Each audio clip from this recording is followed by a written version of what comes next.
मैं doctor Savita Rawat DAV PG college Dehradun में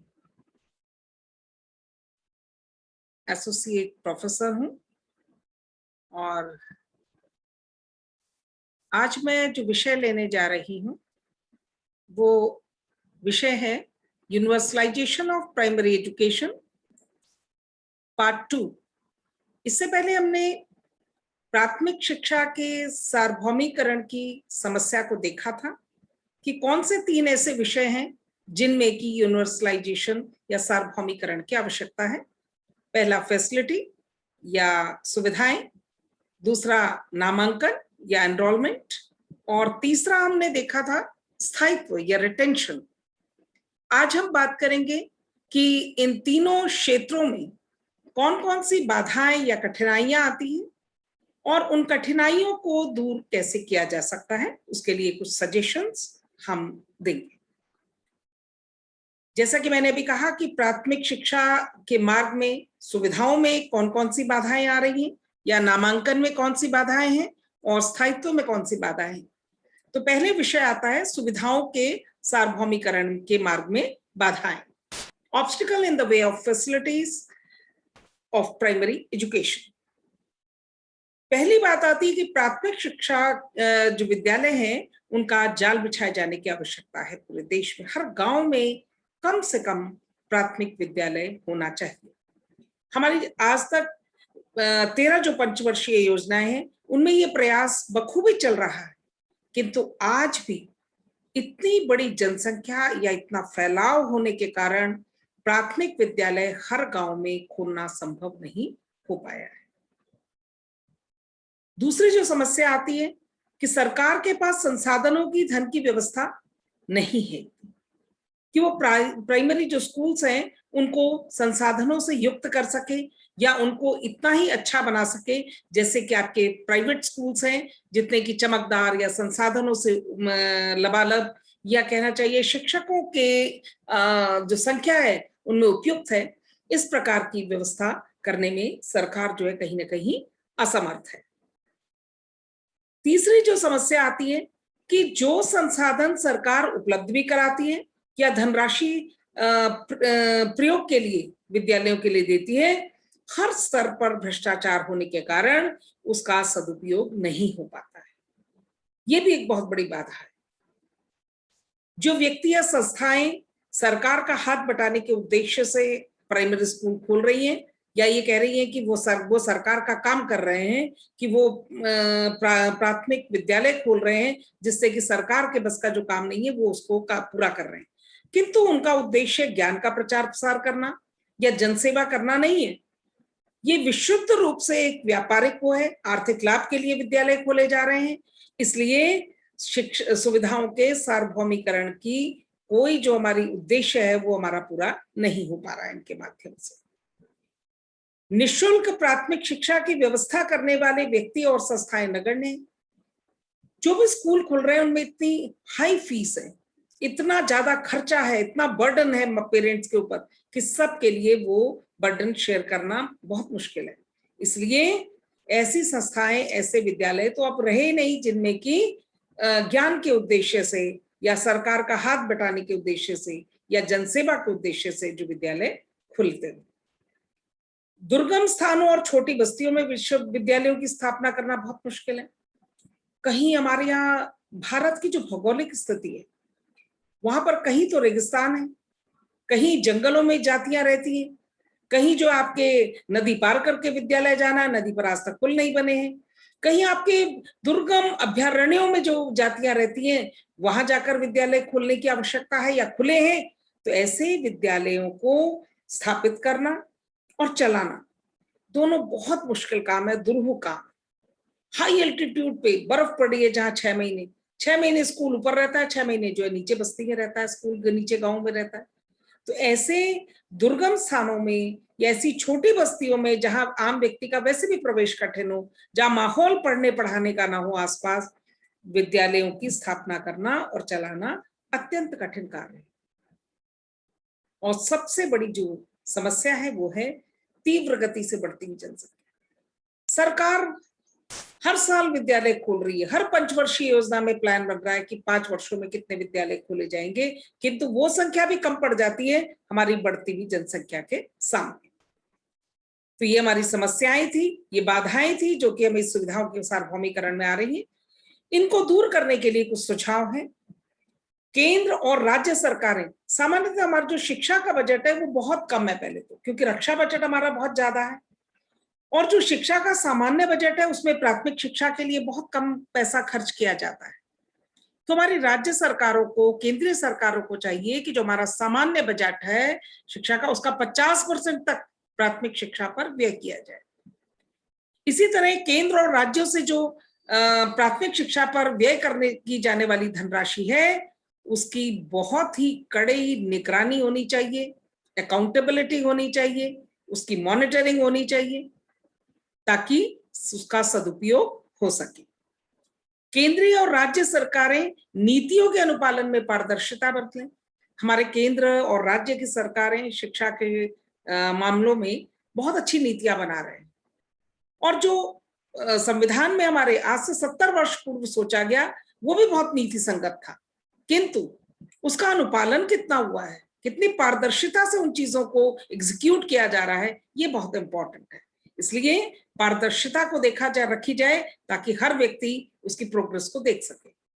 आवश्यकता अनुसार साधन संपन्न प्राथमिक विद्यालयों की स्थापना, जैसे प्राथमिक विद्यालय तो खोल दिए गए किंतु साधन संपन्न प्राथमिक विद्यालय, एक बच्चे को माहौल भी मिले, संसाधनों से युक्त विद्यालय मिले, शिक्षकों से युक्त विद्यालय मिले, ये बहुत आवश्यक है। ये इसको बाधा को दूर करने का सुझाव है कि हम साधन संपन्न प्राथमिक विद्यालय खोलें।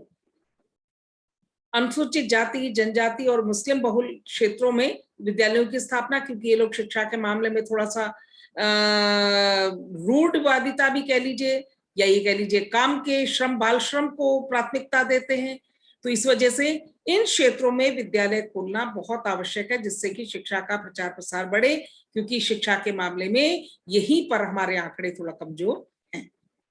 विकलांग और मंदबुद्धि छात्रों के लिए स्कूलों की संख्या में वृद्धि। कुछ बच्चे तो हमारे सामान्य धारा में शामिल हो जाते हैं जो फिजिकली थोड़ा सा वीक होते हैं या शक्त होते हैं, किंतु मंदबुद्धि, विकलांग, अन्य जो विकलांग बालक है जिनकी स्पेशल नीड्स है, विशेष आवश्यकताएं, उनके लिए स्कूलों में वृद्धि की जानी चाहिए, वरना वो घर तक ही सीमित रह जाते हैं।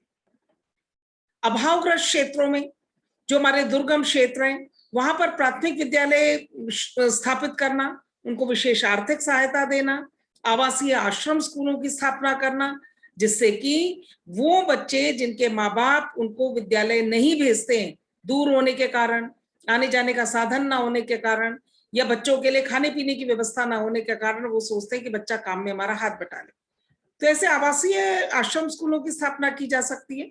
जैसे आपके कस्तूरबा गांधी जो है आवासीय विद्यालय खोले गए हैं बालिकाओं के लिए, तो ऐसे ही हम अच्छे विद्यालय खोलकर, साधन संपन्न विद्यालय खोलकर बच्चों को विद्यालय में एनरोलमेंट उनका कर सकते हैं, प्राथमिक शिक्षा का सार्वभौमिकरण कर सकते हैं। और सबसे इंपॉर्टेंट बात फिर दोबारा कि जनसंख्या नियंत्रण के लिए कठोर कानून बनाया जाए, वरना हमारे साधन कितने भी जुटा लिए जाएं वो सब कम पड़ जाएंगे। इसलिए जनसंख्या नियंत्रण कानून जो है लाया जाना चाहिए, जिससे कि हम जो भी संसाधन है उनका उपयोग राष्ट्र के लोग कर सकें। जब जनसंख्या सीमित होगी तो हमारे संसाधन भी हमारे लिए उपलब्ध होंगे, वरना एक अनार 100 बीमार वाली कहावत चरितार्थ है। दूसरा हमारा आता है नामांकन के सार्वभौमिकरण में के मार्ग में बाधाएं, obstacle in the way of universalization of enrolment. केंद्रीय और राज्य सरकारें इसे ठीक से क्रियान्वित नहीं कर पाई। इसमें पहली बाधा ये आई कि आपने एनरोलमेंट की बात की, अब तो आरटीई भी बन गया, शिक्षा का मौलिक अधिकार भी आ गया, उसमें अभिभावकों को जिम्मेदार भी बना दिया गया, शिक्षकों को जिम्मेदार बना दिया गया, अधिकारियों को जिम्मेदार बना दिया गया, उनको प्रयास करने हेतु कहा गया, लेकिन आज भी नामांकन 100% नहीं हो पाया, क्योंकि केंद्र और सरकार की जो मंशा थी या उनके जो तरीके थे करने के, वो शायद ठीक नहीं थे। विद्यालयों में संसाधन और सुविधाओं का अभाव है, अतः बालक आकर्षित ही नहीं होते विद्यालय की तरफ। विद्यालय ऐसे नहीं है कि छात्र को लगे कि उसे विद्यालय जाना चाहिए। प्राथमिक विद्यालयों में संसाधनों का अभाव होना, शिक्षकों का अभाव होना भी एक बहुत बड़ा रीजन है। बालक बालिकाओं का गृह कार्य, खेत खलिहान, मजदूरी के कामों में लगे रहना, तो वो नामांकन वो विद्यालय में एनरोलमेंट कराते ही। इसी प्रकार अशिक्षित और पिछड़ेपन से ग्रस्त माता पिता भी बच्चों की शिक्षा के महत्व को नहीं समझते। उन्हें बच्चों से काम कराकर वो क्षणिक जो पैसा कमाना है या पेट भरना है, वो उसी को शायद अपनी इतिश्री समझ लेते हैं, अपनी जिम्मेदारी समझ लेते हैं। बालिकाओं की शिक्षा के विषय में तो बहुत ही रूढ़िवादी विचार है। लड़कों को तो तब भी विद्यालय में भर्ती करा देंगे या सोचेंगे कि लड़के को पढ़ना चाहिए, लेकिन बालिकाओं के बारे में बड़ा नकारात्मक सोच है लोगों की कि बालिकाएं नहीं भी पढ़ेंगी तो उनको घर का ही काम करना है, ऐसी कोई आवश्यकता नहीं है कि वो विद्यालय जाएं। विद्यालय में शिक्षकों का अभाव होना विद्यालयों को आकर्षित नहीं करता, बच्चों को आकर्षित नहीं करता विद्यालयों की तरफ। इसी प्रकार नामांकन में वृद्धि कराने को शिक्षकों की रुचि न होना, शिक्षक रुचि नहीं लेते इस कार्य में। यदि विद्यालय के शिक्षक रुचिपूर्ण तरीकों से पढ़ाएं, रुचिपूर्ण कार्य करें, छात्रों के एनरोलमेंट में रुचि लें, सर्वे करें, तो विद्यालय में नामांकनों में वृद्धि हो सकती है। और संबंधित अधिकारियों द्वारा प्रयास में शिथिलता, जो कि हमने सबसे पहले कहा कि केंद्र और राज्य सरकारें इसे सही से क्रियान्वित नहीं कर पाई। जो संबंधित अधिकारी हैं जिन्हें ये काम कराना था, उनके द्वारा ऐसे सार्थक प्रयास नहीं किए गए कि 100% छात्रों का नामांकन विद्यालयों में हो। तो ये थी हमारी कुछ समस्याएं, बाधाएं। अब हम बात करेंगे सुझावों की कि इनको दूर करने के लिए क्या किया जा सकता है। अनिवार्य एवं निःशुल्क शिक्षा संबंधी अधिनियम को प्राथमिक शिक्षा पर कठोरता से लागू किया जाए, कठोरता से इसको लागू किया जाए। हमारा आरटी जो है उसमें बहुत सारे ऐसे प्रोविजंस हैं जो शिक्षकों की, अभिभावकों की, समाज के स्टेक होल्डर्स की, अधिकारियों की अकाउंटेबिलिटी फिक्स करते हैं। तो इनको कठोरता से यदि लागू करा जाए तो नामांकन को बढ़ाना संभव है। बालकों को विद्यालय में प्रवेश न दिलाने वाले अभिभावकों को दंडित किया जाए।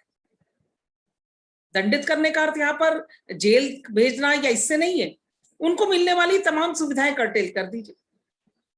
जो वो निम्न वर्ग या निम्न आय वर्ग का होने के कारण वो सारी सुविधाएं अवेल कर रहे हैं लेकिन बच्चों को विद्यालय नहीं भेज रहे हैं, इसको वो प्राथमिकता नहीं दे रहे, तो ऐसे विद्यालयों से सारी सुविधाएं छीन ली जाए, तो वो अपने बालकों को अवश्य ही प्रवेश विद्यालय में दिलाएंगे, नामांकन कराएंगे। बालकों के लिए घर के निकट 1 किलोमीटर के दायरे में निम्न प्राथमिक और 3 किलोमीटर के दायरे में उच्च प्राथमिक विद्यालय की स्थापना की जाए। हर बालक को अपने घर के निकट निम्न प्राथमिक विद्यालय मिले और घर से 3 किलोमीटर की रेंज के अंदर उच्च प्राथमिक विद्यालय मिले। इसी प्रकार प्राथमिक विद्यालयों को सुविधा और साधन संपन्न बनाया जाए, उनको अट्रैक्टिव बनाया जाए, उनमें सुविधाएं, साधनों का इजाफा किया जाए जिससे कि छात्रों को वो विद्यालय आकर्षित करें और छात्र विद्यालय जाने में प्लेजर महसूस करें, उनको अच्छा लगे विद्यालय, उन्हें हर दिन नया सीखने के लिए प्रेरित हो। आर्थिक सहायता जाति और संप्रदाय के आधार पर न दी जाए, बल्कि गरीबी की रेखा के नीचे जीवन यापन कर रहे सभी व्यक्तियों को सुविधाएं या आर्थिक सहायता दी जाए। जाति और संप्रदाय के आधार पर ये बात बहुत गलत है। उस जाति के लोग संपन्न भी हो जाते हैं तो भी उस सुविधाओं का लालच नहीं छोड़ पाते। वो ये नहीं सोचते कि उनकी जाति के अन्य लोग जो इससे वंचित हैं उन्हें इसका लाभ मिले, बल्कि वो स्वयं ही उसका लाभ कई पीढ़ियों तक लेते रहते हैं। तो गरीबी की रेखा को देखकर या आर्थिक स्थिति को देखकर लाभ जो है दिया जाना चाहिए। देश में प्रौढ़ शिक्षा का प्रचार किया जाए जिससे कि माँ बाप जागरूक हों या घर के परिवार के सदस्य जागरूक हों और छात्रों को एजुकेशन दिलाने के लिए या उनके एनरोलमेंट के लिए प्रेरित हो। इसी तरह समाज में कुरीतियां, अंधविश्वास, इन दोषों से समाज को मुक्त किया जाए और सरकार द्वारा स्वैच्छिक संस्थाएं और सरकार जो है मिलकर ऐसे जागरूकता भरे कार्यक्रम करें जिससे कि बच्चों का एनरोलमेंट, छात्रों का एनरोलमेंट विद्यालय में कराने के लिए अभिभावक प्रेरित हों या आकर्षित हों विद्यालय भेजने के लिए। तीसरा आता हमारे पास स्थायित्व के सार्वभौमिकरण में आने वाली बाधाएं। सार्वभौमिकरण का तीसरा पक्ष है 100% विद्यालयों को विद्यालय में रोके रखना या जितने विद्यालय नामांकित हों, छात्र विद्यालय में नामांकित हों, वे सभी प्राथमिक शिक्षा पूर्ण करके विद्यालय से निकलें, वरना उन पर सरकार द्वारा खर्च किया जाने वाला जो व्यय है वो अपव्यय हो जाता है। और अगर एक छात्र कई साल तक एक ही कक्षा में रुक जाता है, उसे पास ही नहीं कर पाता है, अनुपस्थित रहता है, तो ऐसी स्थिति में अवरोधन की समस्या। आज भी 50% जो बालक हैं प्राथमिक शिक्षा का अपना पाठ्यक्रम पूरा करने से पहले विद्यालय छोड़ देते हैं। इसके कई कारण हैं। पहली चीज, अनिवार्य निःशुल्क प्राथमिक शिक्षा जो कठोर अधिनियम का ना होना, माँ बाप की जिम्मेदारी, शिक्षकों की जिम्मेदारी फिक्स ना होना, इसी कारण छात्र जो है वो विद्यालय छोड़ जाता है। ना शिक्षक उसको रोकता है, ना शिक्षक माँ बाप से बात करता है, ना माँ बाप विद्यालय तक आते हैं, दोनों का आपस में कोई कोऑर्डिनेशन ना होना इसका बहुत बड़ा रीजन है। विद्यालय में पर्याप्त संसाधनों का अभाव होना, जैसे आपने देखा होगा शिक्षण कक्ष नहीं है, एक कमरा है और एक बरामदा है विद्यालय में, और 5वीं तक का विद्यालय 2 कमरे या एक वो है, शौचालय नहीं है प्रॉपर, शौचालय है तो उसमें ताला लगा रहता है, तो छात्र कैसे आकर्षित होंगे विद्यालय आने के लिए। शिक्षण सामग्री है, विद्यालयों को आप देखेंगे विद्यालय ऐसे आकर्षक है ही नहीं, उनमें शिक्षण सामग्री नहीं है। विद्यालय में पढ़ते हुए बच्चों को 6-6 महीने हो जाते हैं, उन्हें किताब नहीं मिलती है समय पर, यूनिफॉर्म नहीं मिलती है समय पर। तो ऐसी स्थिति में पर्याप्त साधनों के अभाव में हम छात्रों को विद्यालय में नहीं रोक पाते। प्रशिक्षित शिक्षकों का अभाव और उनका ईमानदारी, लगन और कर्तव्य निष्ठा के साथ काम न करना। ऐसा नहीं है कि सभी शिक्षक ऐसे हैं, किंतु कभी कभी शिक्षकों का विद्यालयों से लगाव ना होना, विद्यार्थियों से लगाव ना होना, या उनकी कर्तव्य निष्ठा पर जो प्रश्न चिन्ह है, ये भी छात्रों के स्थायित्व में बाधा बनता है। उनके द्वारा छात्रों को कठोर दंड दे देना, या छात्रों के प्रति कोई सहानुभूति ना दिखाना, उनकी समस्याओं के प्रति किसी प्रकार का लगाव ना रखना, ये भी अपने आप में छात्रों के विद्यालय छोड़ने के कारण बन जाते हैं। विस्तृत, बोझल और अनुपयोगी पाठ्यक्रम का होना, जो पाठ्यक्रम है वो बोझिल है, अनुपयोगी है, या इस प्रकार का है कि छात्र उसमें अपने लिए कोई जगह नहीं पाता या उसमें स्वयं को फिट नहीं पाता। शिक्षकों द्वारा अमानव वैज्ञानिक विधियों का प्रयोग करा जाना कक्षा में, शिक्षण विधियां आपने देखा होगा अक्सर शिक्षक एक छात्र को पढ़ने के लिए खड़ा कर देते हैं, बाकी छात्र उसके पीछे बोल रहे हैं। क्या ये उपयुक्त विधि है 5वीं तक को पढ़ाने की? शिक्षक ने कहा कि आप लिखो तो लिखते रहो, हम बैठे।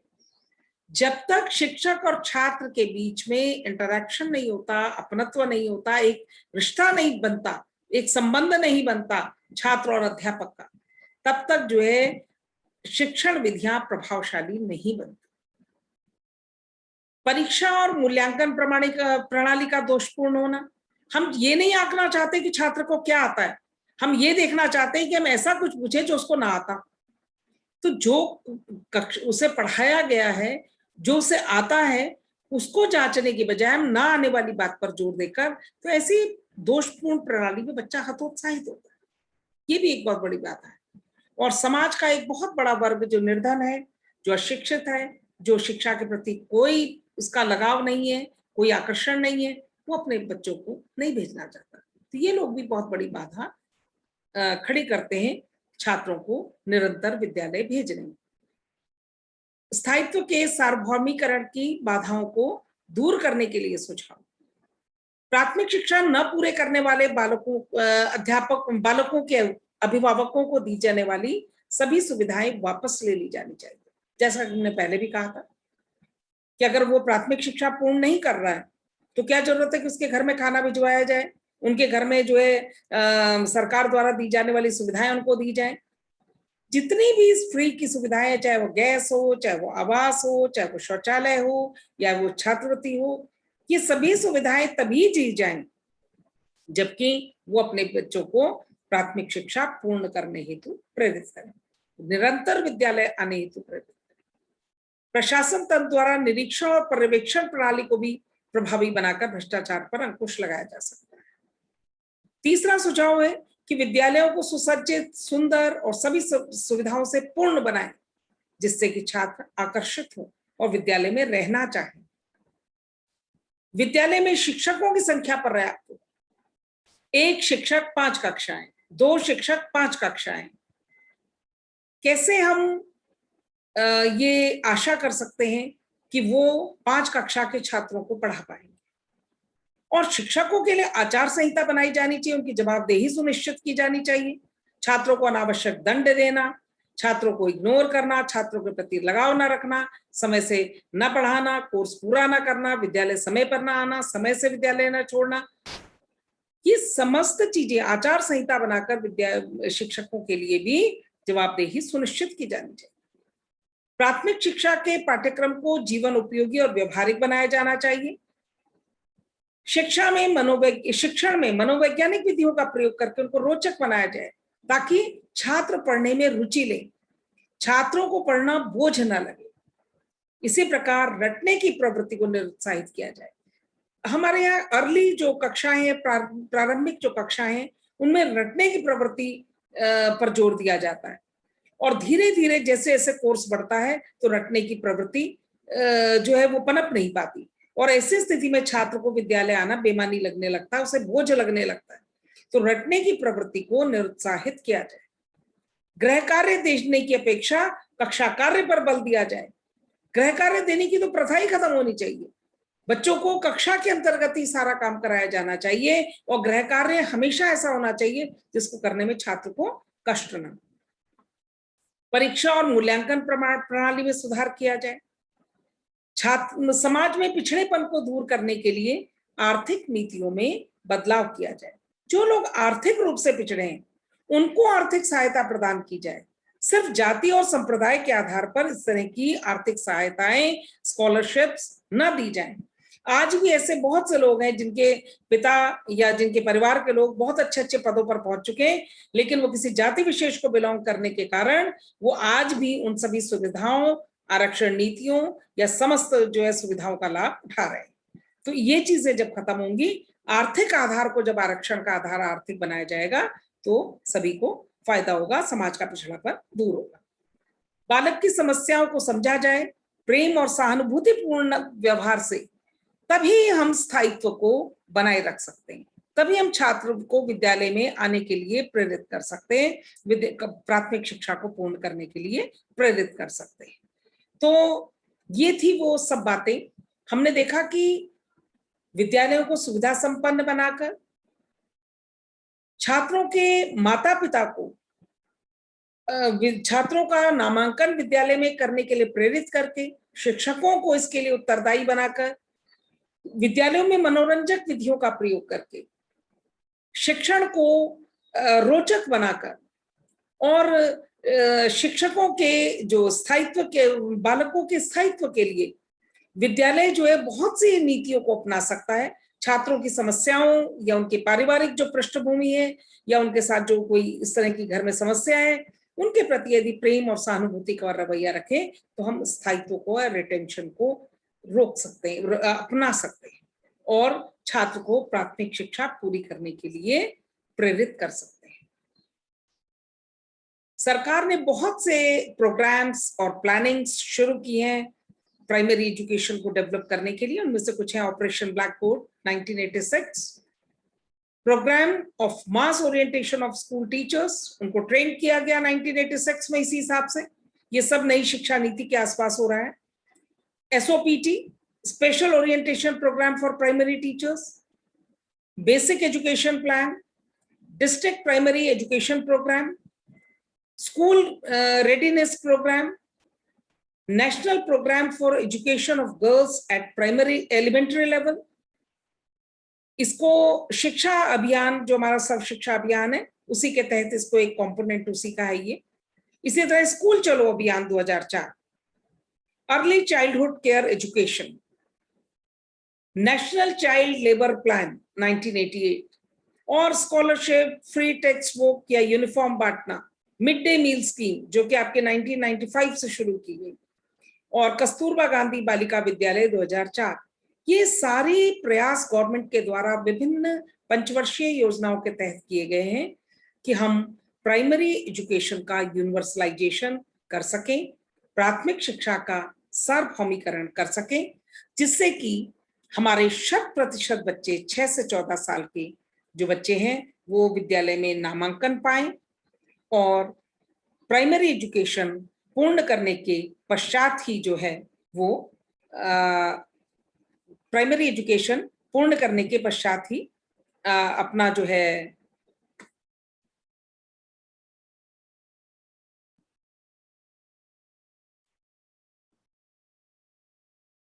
प्राइमरी एजुकेशन पूर्ण करने के पश्चात ही विद्यालय को छोड़े। Thank you.